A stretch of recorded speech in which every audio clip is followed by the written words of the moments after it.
O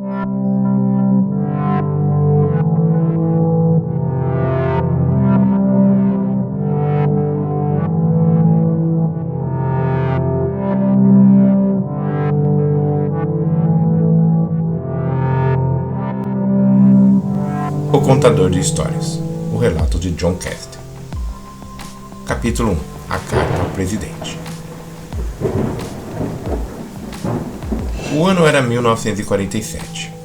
Um homem entra apressadamente no pátio amplo da Casa Branca. Consigo levava um envelope com uma enorme tarja escrito Top Secret. Seu nome era John Caster, um morador da capital. Preciso falar com o presidente, falou o homem desesperado. Desculpe, senhor, mas o presidente não pode mais receber correspondências. Caso queira deixar, levaremos ao setor de liberações e encaminharemos. Nunca, disse ele. Jamais deixarei aqui. É extremamente secreto e as informações aqui contidas devem ser de conhecimento apenas do senhor presidente. A recepcionista olhou com um olhar debochado e em seguida respondeu. Então, senhor, eu sinto muito. Tudo bem, disse John, desapontado, saindo bem lentamente e desconfiado.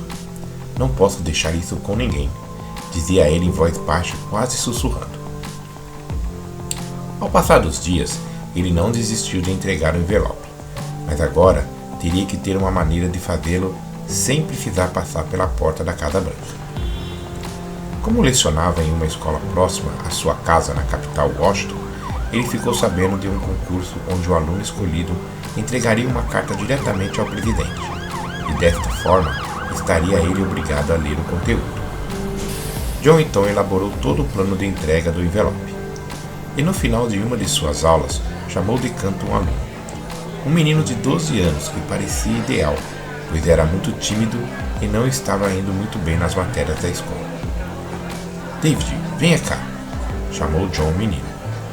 Olha, eu sei que você não está indo muito bem na minha matéria, mas veja, eu quero lhe ajudar.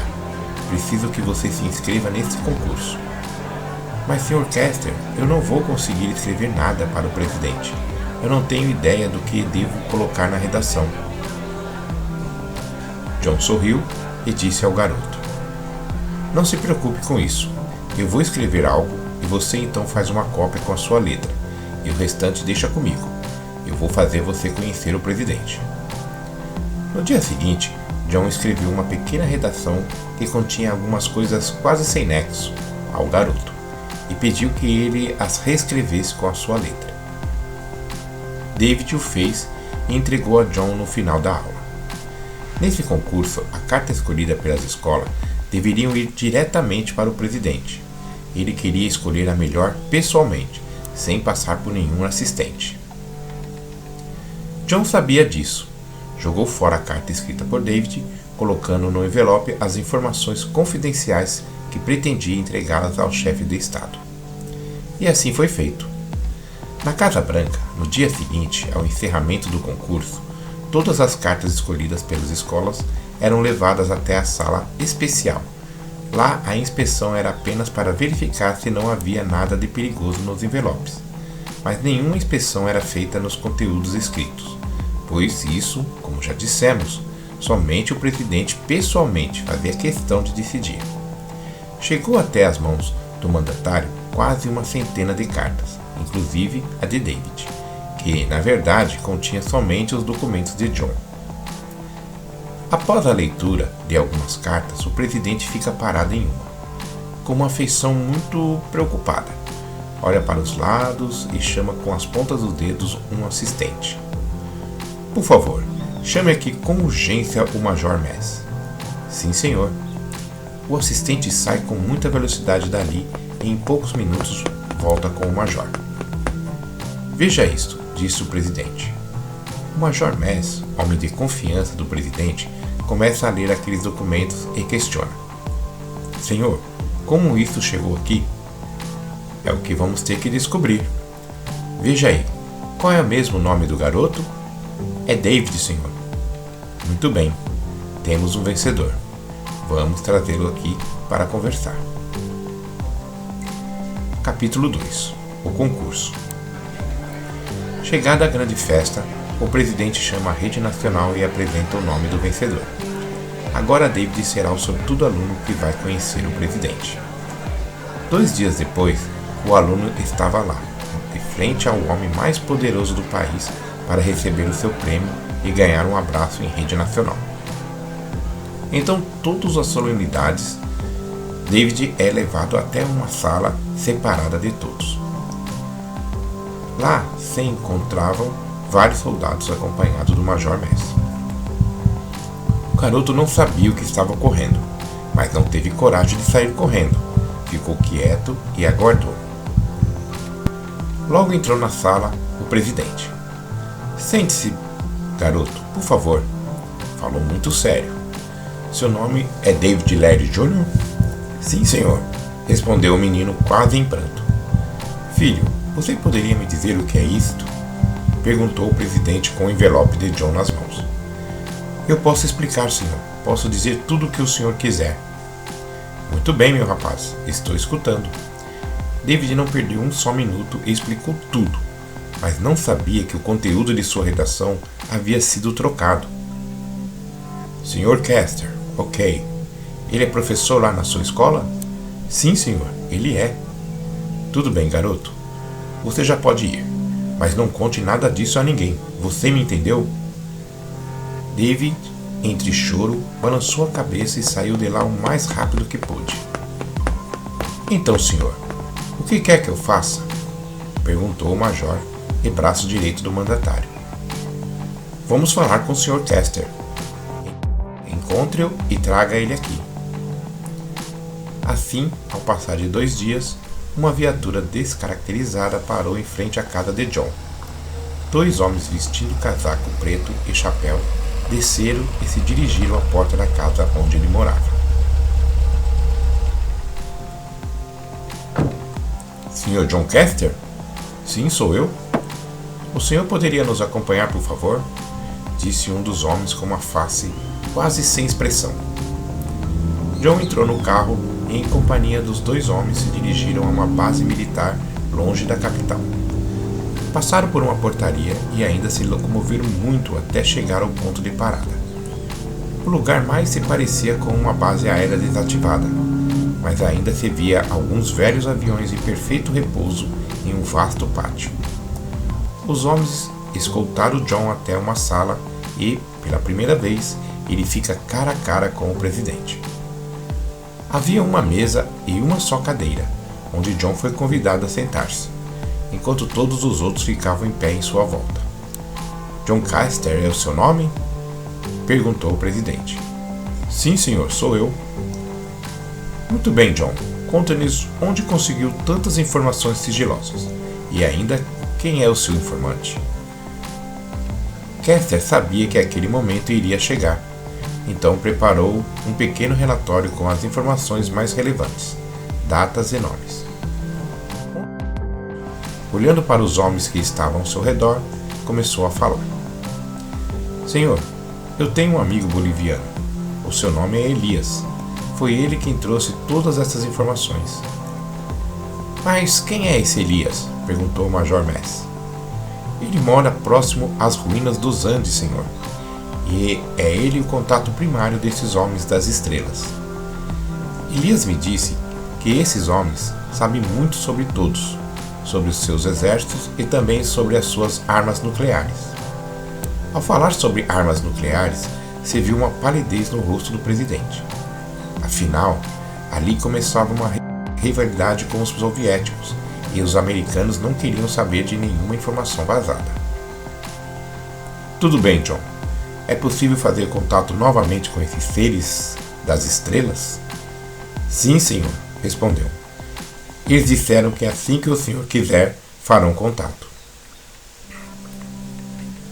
Havia no documento de John muitas informações confidenciais, arquivos e até senhas de armas nucleares, que de fato não poderiam cair em mãos erradas. A vontade dos homens do exército e do major era de prender John ali mesmo. Porém, o presidente, abanando com a cabeça, acenou que não. Apenas disse: John, se tudo isso for verdade, eu gostaria que provasse. Gostaria de conhecer pessoalmente o Sr. Elias e os Sírios das Estrelas. Isto é possível? John reparou na afeição do presidente, viu que ele estava falando muito sério, então ele concordou. Senhor, vou preparar tudo e aviso. Pode ser assim? Claro, pode ser sim. John então é levado novamente até a viatura que o leva diretamente à sua casa. Enquanto isso, Mes aproveita um breve momento junto ao presidente e pergunta: Senhor, acredita realmente em tudo aquilo que esse homem disse? Major, venha comigo, quero lhe mostrar uma coisa. Os dois saem dali e avançam em um vasto galpão. Ao chegar nos fundos, acessam uma porta pequena. Do outro lado desta porta havia uma escada que parecia não ter fim. Ao descer vários lances, chegaram ao final, muito abaixo do piso térreo. No final de um corredor, outra porta, agora muito maior, pesada e bem trancada. Lá dentro, vários arquivos. Em um deles, o presidente puxou uma das gavetas e ali estavam alguns relatórios da Marinha dos Estados Unidos. Entre os arquivos estava um que relatava uma expedição do capitão Byrd, uma operação chamada Paperclip. Nessa operação, navios da Marinha foram atacados quando estiveram na Antártica. Mas o que os atacou era um mistério. Naves extremamente rápidas que surgiam e desapareciam do nada, voando em velocidades incríveis. Jamais ouvi falar disso, disse o Major Mes. Sim, porque isso foi recente. Veja aí a data, respondeu o presidente muito preocupado. E logo continuou. Será que esses seres das estrelas são os mesmos da Antártica? O major ficou pálido, mas retomou a postura e respondeu: Senhor, acho que neste encontro, que será promovido pelo Sr. John, eu irei. Não aconselho a sua ida. Boa ideia, respondeu o presidente prontamente. Vamos aguardar o retorno de John. E se o que ele disse realmente for verdade, peço que vá e me traga fotos e um relatório muito bem detalhado. Tudo bem? Sim, senhor, respondeu o major. Aí saíram dali e voltaram à superfície novamente. Capítulo 3. O reencontro. Passaram aproximadamente 5 meses deste ocorrido, quando então o telefone no gabinete Major Mes toca. Alô, quem fala? Gostaria de falar com o Major Mes? Era uma voz conhecida. John? Pergunta o militar. Sim, senhor. Gostaria de avisar ao presidente que já tenho um encontro agendado. Certo. Quando? Em 4 dias, porém longe daqui, responde John com um ar de mistério. Ok, onde? No Chile, mais propriamente no deserto do Atacama. Certo, sairemos amanhã pela manhã. Vou preparar o nosso voo. E assim foi feito. No dia seguinte, às 5 horas da manhã, já estavam todos na base aérea mais próxima de Washington.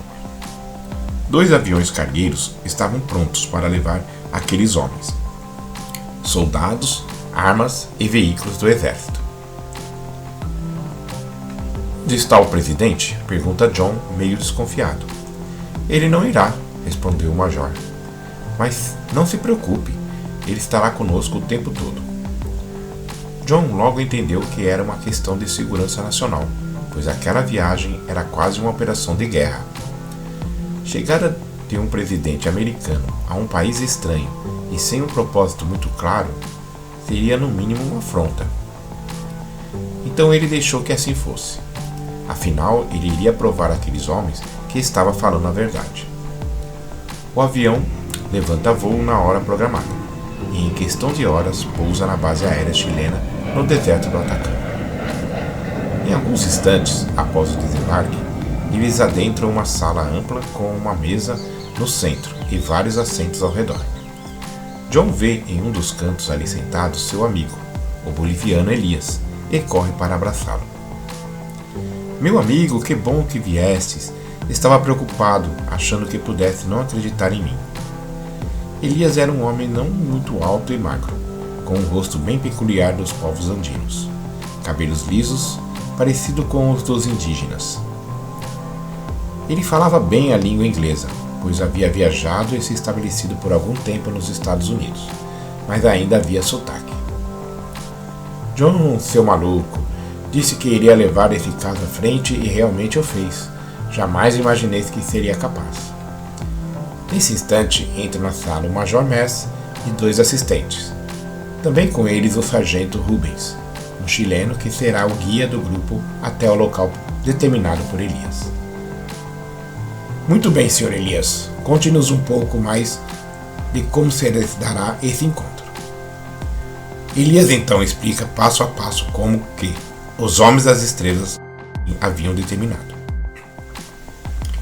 Nada de armas e nem veículo do exército a menos de 500 metros de distância. Apenas Elias e mais 2 homens poderiam se aproximar. Determinou-se que seriam John e o Major Mess, além do próprio Elias. Ninguém mais. Passaram os 3 dias restantes e chegou o momento de se dirigirem ao local. Um comboio de aproximadamente 30 viaturas do exército avançou pelo deserto, em uma viagem de 3 horas e meia até avistarem ao longe montanhas de um velho vulcão silencioso. Ao comando de Elias, eles pararam, desembarcaram os 3 homens que caminharam um pouco mais de 500 metros à frente. Já era noite e o horário determinado, que era às 20 horas, em ponto se aproximava. No local, ninguém, apenas os 3 homens. John começou a ficar preocupado. A hora era certa, e agora onde estavam os seres esperados? Um silêncio que poderia ser ouvido, a respiração um do outro. E nada, ninguém. O major começou a ficar impaciente. Olhou várias vezes para o relógio e quando pensou em dizer algo, ali, do nada, um homem de aparência muito perfeita, com um semblante extremamente sereno, apareceu como uma assombração. Saudações, homens da terra! Aquela voz não estava saindo da boca daquele homem, mas sim ecoando dentro da mente de todos ali presentes. E então, trouxeram o homem a quem devo falar? Elias toma a palavra. Dedron, saudações. Ele não pôde vir porque... Antes que ele terminasse a frase, o homem, com aquele ar sereno e alegre, disse: Não pôde vir por questões de segurança. Peço então que leve a ele um recado. Diga que não diremos nada hoje, mas que nós vamos escolher a data e a hora para levarmos o nosso comunicado. E desta vez, nós vamos até vocês. Mas você quem é? Perguntou o major, quase gritando. O ser olhou, sorriu e nada respondeu. Começou a se afastar lentamente e desapareceu na mesma forma que apareceu, semelhante a um fantasma. O major ficou desapontado. Queria dar ordem de prisão para Elias e John por terem informações sigilosas sem apresentar fonte. Mas parou e pensou. Aquele homem não lhe parecia algo normal. Cabelos loiros e compridos, olhos azuis quase brancos, pele clara e vestiram uma roupa estranha de um tom azulado que brilhava no escuro. Parecia com uma roupa de outra época. Resolveu colocar tudo em relatório e apresentar mais tarde ao presidente. O comboio então volta à base. Nada e nenhum som sai da boca de Mess, que tomou a reunião dizendo: Tudo que foi visto aqui deverá ficar em mais perfeito segredo. Todos aqui estão cientes? Como todos responderam afirmativamente, eles saíram dali e começaram os preparativos para a viagem de volta. Capítulo 4 – Anos após. Ao voltar para Washington, John resolveu sair da capital e ir morar um tempo longe. Preferiu ir morar em uma região de campo no sul da Virgínia. Seu velho pai tinha um sítio por lá. O presidente já era outro, e o tempo se passou rapidamente, somando-se 5 anos de todo aquele ocorrido.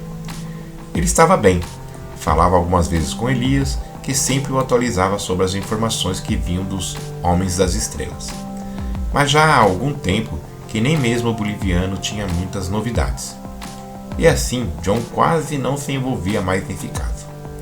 Até que em uma certa ocasião, John estava no campo, colhendo espigas, e observa uma caravana que se aproximava ao longe do sítio de seu pai. Ao chegarem, ele reconhece então aqueles homens de casaco preto e chapéu. Pai, por favor, se perguntarem por mim, diga que eu não moro mais aqui e que o senhor não sabe onde estou. O senhor, que já beirava os 85 anos, olhou meio desconcertado e disse: Mas filho, são pessoas do governo, pode ser importante. Não, pai, não é nada que o senhor deva se preocupar, mas diga que eu não moro mais aqui. Eu nem sei como eles me encontraram. John disse isso e saiu pelos fundos da propriedade, indo se esconder no meio do milharal. Sr. Brewster? Perguntou um dos homens assim que chegaram ao portão da propriedade. Como sabe o meu nome? Perguntou o senhor curioso. Aquele homem misterioso sorriu e não respondeu. Onde está o John? O senhor o viu? Não, ele não mora mais aqui. Há muito tempo. E para onde ele foi? Insiste o homem. Eu não sei, ele não tem lugar fixo, vive viajando. O visitante fica por um instante olhando para o pai de John, como sabendo que estava mentindo. Retira do bolso um papel, escreve algumas coisas e diz: Quando o senhor o vir, entregue isso a ele, por favor. O velho pega o papel, segura-o fortemente e, encarando aquele agente estranho, balança a cabeça e agradece. O homem entra novamente no carro e sai dali disparado. John, percebendo que eles se retiraram, volta ao encontro do seu progenitor. Pai, o que eles queriam? Eu não sei, apenas pediram para lhe entregar isto. No papel estava escrito um pequeno recado dizendo: Eles voltaram, assinado Elias, e um número de telefone. Como já não falava com seu amigo há muito tempo, John ficou desconfiado. Seria mesmo boliviano? Pegou o telefone e resolveu ligar. Alô, quem fala? Oi, John, meu amigo. Aquela voz, aquele sotaque, ele poderia reconhecer por muitos anos. Elias, meu amigo, onde você está? Em Washington, vim para cá. Mas, e você, onde está escondido? Estou no sítio de meu pai, na Virgínia. O que faz em Washington? Eu entrei em contato com o Major Mez, lembra? Sim, claro que me lembro, respondeu John quase sem acreditar. Pois bem, eles entraram em contato novamente, meu amigo. Elias diz isso quase sussurrando. John sente que toda aquela novela voltaria novamente à sua vida, mas ele gostava daquilo. E aí, que temos que fazer desta vez? Perguntou John. Nada, absolutamente nada. Eles virão à Casa Branca. O quê? Que loucura é essa, Elias? É isso que me disseram. Eu vou aí, disse John quase que em um impulso. Como vou te encontrar? Elias então dá todas as coordenadas para que John pudesse encontrá-lo na Casa Branca. Estou indo. Falando isso, John sai da casa de seu pai quase que correndo, abraçou seu velho e partiu sem olhar para trás. Fez uma viagem cansativa de volta à capital americana e, chegando lá, foi direto se encontrar com seu amigo na Casa Branca. Quando chegou, viu Elias acompanhado do Major Mez, que ainda dava as cartas em assuntos sigilosos do governo. Todos se cumprimentaram e se dirigiram ao Pentágono. Lá havia um novo órgão do governo que até então John não conhecia. Entraram passando por diversas salas até que chegaram em uma que deveria ser para assuntos muito secretos. Elias, já em reunião com os militares, começou a explicar que o encontro seria breve e que ocorreria a qualquer momento. Não havia nenhum planejamento desta vez. O Major Mez sugeriu que todos se alojassem por perto durante tempo indeterminado. Perto dali havia alguns alojamentos usados por agentes que por vezes ficavam em serviços temporários no Pentágono. Elias e John ficaram próximos um do outro, em alojamentos quase que vizinhos, esperando o momento em que seria dado o sinal. Assim, se passaram 22 dias naquele alojamento. Era quase uma prisão, mas eles sabiam que iriam valer a pena ficar por ali. No 23º dia, uma coisa aconteceu. Por volta das 2h30 da madrugada, o céu da capital se iluminou com diversas luzes que voavam por cima do Capitólio. Rápido, rápido! Vamos chamar o boliviano e seu amigo, disse o soldado a um recruta que estava de vigília.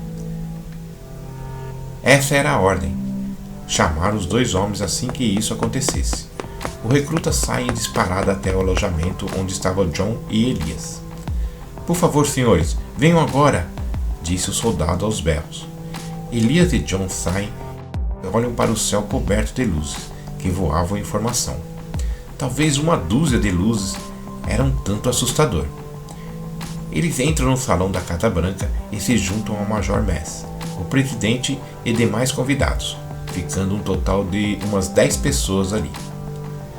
Então uma forte luz toma conta do ambiente e o mesmo ser do Atacama aparece no centro da sala, como que por um passe de mágica. Dedron, disse Elias em voz alta. O ser muito bonito e reluzente saúda a todos e começa a falar. Saudações, homens de Gaia.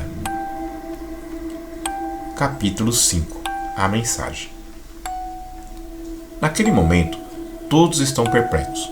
Nunca haviam visto pessoas tão belas e de um semblante tão perfeito. Além de Dedron, desta vez havia mais 2 seres ao seu lado.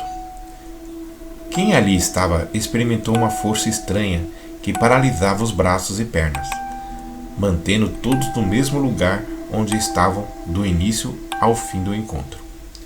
John estava convicto que agora ele seria ouvido e que todos ali iriam ver que ele sempre disse a verdade sobre aqueles documentos sigilosos. Nesse instante, envolto em uma luz estranha, o ser começa a falar. Sou Dedro e venho em paz. Sei que esse planeta não conhece muito essa palavra, mas muitos homens tentam cumprir a lei da natureza, criando assim um ambiente onde todos possam se amarem. Nossa maior preocupação é com o arsenal de bombas nucleares destrutivas criada por vocês e que estão aí prontas para serem usadas.